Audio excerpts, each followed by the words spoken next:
বিএনপির প্রার্থী ইশরাক হোসেনকে ঢাকা দক্ষিণ সিটি কর্পোরেশনের মেয়রের দায়িত্ব বুঝিয়ে দেওয়ার দাবিতে ষষ্ঠ দিনের মতো নগর ভবনে বিক্ষোভ করছেন সমর্থকরা।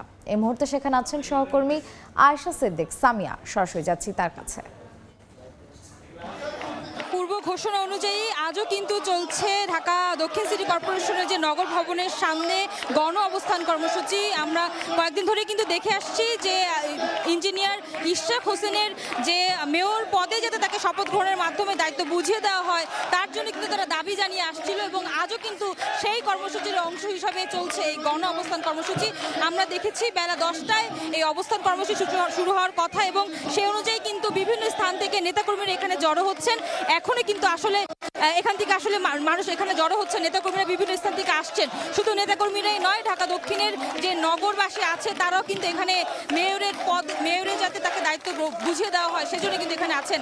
আমরা দেখেছি এই দায়িত্ব নিয়ে কিন্তু আসলে গতকাল বিভিন্ন রাজনৈতিক অঙ্গনের আসলে যে সদস্যরা আছে তারা কিন্তু একটি প্রতিক্রিয়া দিয়েছেন। আমরা আসলে দেখেছি গতকাল রাতে কিন্তু এ নিয়ে এনসিপির যে উত্তর অঞ্চলের মুখ্য সংগঠন আছে তিনি কিন্তু একটি বিবৃতিতে বলেছেন, তার একটি ফেসবুক স্ট্যাটাসে আমরা দেখেছি তিনি কিন্তু বলছিল জাতীয় নির্বাচনের আগে যদি সম্ভব হয় তাহলে এই স্থানীয় নির্বাচনগুলো সম্পন্ন করার জন্য, এবং সেটা নিয়ে কিন্তু আমরা দেখছি।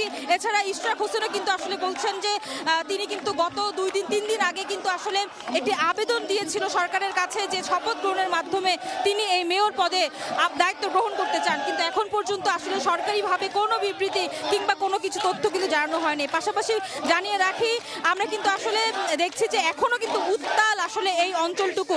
সেই প্রেক্ষিতে কিন্তু আমরা দেখছি তারা স্লোগানে কিন্তু ইঞ্জিনিয়ার ইশরাক হোসেনের যে পদে যাতে তিনি দায়িত্ব গ্রহণ করে সেটাই কিন্তু তারা বলে যাচ্ছেন। তো এই ছিল আমার কাছে নগর ভবন থেকে আজকে সকালের পরিস্থিতি। সরাসরি ছিলাম নগর ভবনের সামনে।